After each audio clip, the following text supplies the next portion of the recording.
Skies Zemakeba GLCJ Orchid Music bethi-ke uyadlala njengamanje izishumi nanhlanu ngaphambi kokuba lapha ihora lesithupha kusihlo emsazweni Ukhozi FM. Sikhuluma njengamanje noZuziwe Cele oyi-pediatric physiotherapist okhona ke njengamanje lapha ke emsazweni Ukhozi FM. Sawubona ngane kwethu.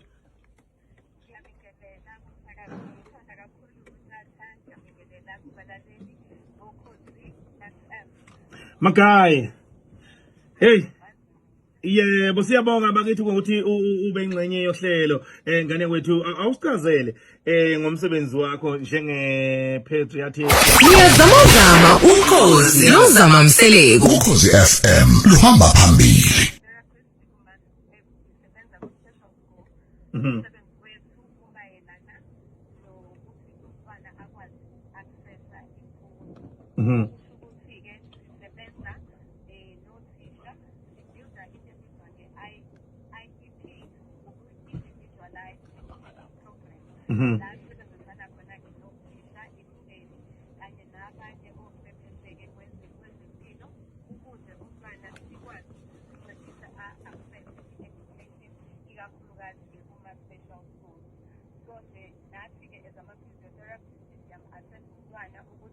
Unaziphi idingo kungenzeka ukuba zisemzimbeni kungenzeka futhi zibe sekufundeni ukuthi ke singalungisa kanjani ke iclass noma indawo afundela kuyona environment ukuze umntwana akwazi ukufunda ngokuphelele.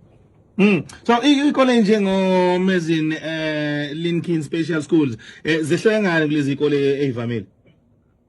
Okay, iMason Lincoln i-special school njengoba igama lisho.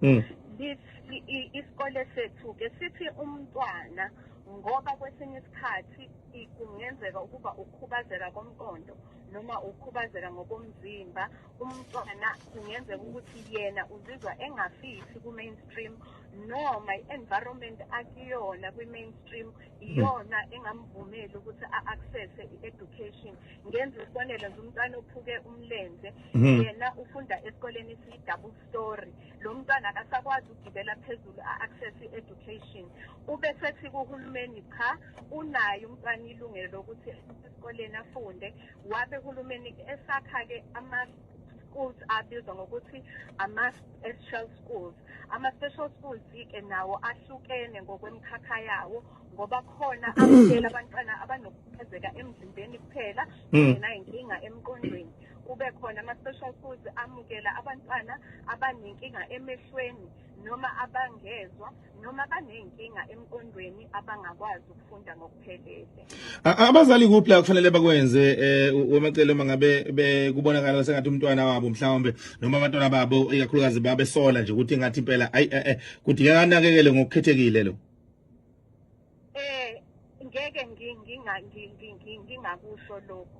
Umzali uyena oyazi ingane yakhe ukudlula uthisha. Uma ke sekwenzeka umzali ngoba uzothi umntwana ebuya ne-homework kuthiwa bhala undingiliza dwi umntwana abhale okuhlukile kunalokho. Siyabakhuthaza abazali ukuthi ababhukule bahambe baya esikoleni. Thina-ke as ama-special school i-document esisebenza ngayo kakhulu engifisa ukuthi abalaleli boKhozi FM ukuze nabo bakwazi ukusizakala bayithole noma bayicele le document ezikoleni ibizwa ngo-SNA. U-SNA usho ukuthini ke uthi i-special needs assessment. Ifomu litholakala kuzo zonke izikole eSouth Africa lakhishwa umnyango wezemfundo across iSouth Africa yonke. Ukuthi umzali umesembona umntwana ukuthi unale nkinga uzogijima aye esikoleni athi thisha ngibona lezi mpawu kumntwana wami wena umbona ekanjani bese yachaza uthisha ukuthi yena ubona kanjani bese umzali ecela kuyilungelo lakhe ukuthi athole leli fomu elibizwa ngo-SNA ngoba ilona leli fomu azobe egijima ke iminyango engqongqoza. Leli fomu luno SNA 1 lune-SNA 2 libe ama-annexure. U-SNA 1 ugcwalisa uthisha ukuthi mina ngimbonile umntwana ukuthi uyasalela. Bese eyasho uthisha ukuthi mina ngimseke ngalolu hlobo ngahluleka. Udaba ngigcinanga kumina ngidlulisele kwi-school-based support team. I-school-based support team idlulisela kubahloli kwi-district. I-district ila khona ama-psychologist azobe esehlola nawo umqondo womntwana ukuthi usebenza kanjani. Bese kuba nenye annexure eyisa umntwana esibhedlela ke kwi-clinical psychologist. Nayo i-clinical psychologist izobuhlola umqondo womntwana ukuthi uma enenkinga emqondweni, is it a learning disability or is it a psychological disability? Uma esenalo leli form siyaye sithi akasebenzisane nothisha omkhulu nomhloli under i-district yakhe ukuthi iziphi iy'kole angangqongqoza kuzona. Kodwa uma bengazazi lezo y'kole bangabheka la kwi-internet ukuthi imaphi ama-special school. Into ebahlungu kubantu abamnyama ukuthi ngenxa yokuthi maningi ama-special school abazali bagijima bengena bejikisho bengalitholi usizo, umzali agcine esephelelwa amandla efadalala noma umntwana amkhipha. Uma ukuthi i-special school asimsizanga, unalo ilungelo lokuthi aye kwilokhu nje kwi-department ke manje eseya kubahlola asho ukuthi no nginale nkinga, angafihli. U-SNA ilo ozama ukuthi umntwana angafihleki kodwa kutholakala iy'nkinga anazo bese esekwa ngendlela efanele. All right, sesiphetha nje la Ndosi, ungathi kubaluleke ngani mhlambe ukuthi ke umntwana asheshe athole usizo angazakhule mhlamba ayibone noma gcine senengcindezi yokubona sengazuthi akafani nezinye ingane? Kubalulekile kakhulu ke ukuthi umntwana asheshe aseseke uchwepheshe ababalulekile ngoba bazonqanda leya ngcindezi ekhuluma ngayo, ngoba bazomfaka ke esikoleni esifanelana naye ngamashiki. Njengesikole nje engisebenza kusona iMason Lincoln sinawo ama-units athi lo mntwana une-severe intellectual disability. Okusho ukuthi bonke labantwana eklasini bawuhlobo lunye, kwabo kuwuhlobo olunye.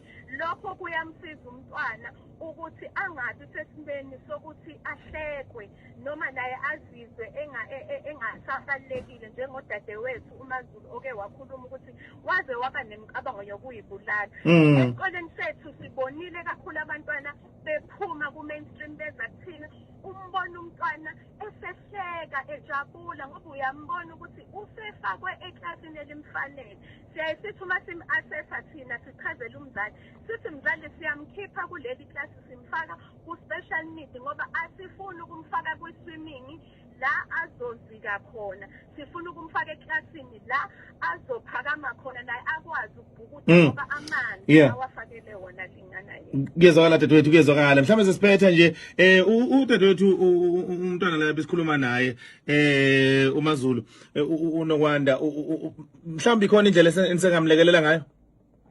Singamlekelela udadewethu, singathanda ukumbona special school, angacela yena ukuziwecela ngikwi-admission committee bazomazisa e-admin ukuthi imaphi ama-documents adingakalayo. Kodwa noma engakawachazi ukuthi nje enze ukuthi usizo olutholakala special school iluphi, kodwa nje bengingafisa kakhulu ukuthi udadewethu simsize naye asizakale ngoba zikhona naney'ndawo ezamakhono-ke iminyaka yakhe isiphezulu. Abathiziphi esesakhe ubudlelwane nawo ukuthi ebantwaneni bethu abantu ama-slow learners nanka ama-students abangasizakala kuwo bafunda imisebenzi yezandla. Sibonga kakhulu Ndosi, nitholakala kanjani? Siyabonga kakhulu. Nitholakala kanjani ma ofisi uxhumane nani? Ungathola ku-031 919 2040. Sikwazi eMlazi, uma uthe nje eMalandeni bazokwazi ukumsiza, kodwa inamba yocingo u-031 919 2040. Ndosi, sibonga kakhulu sisi. Siyabonga kakhulu tata. Isinzima leso simo.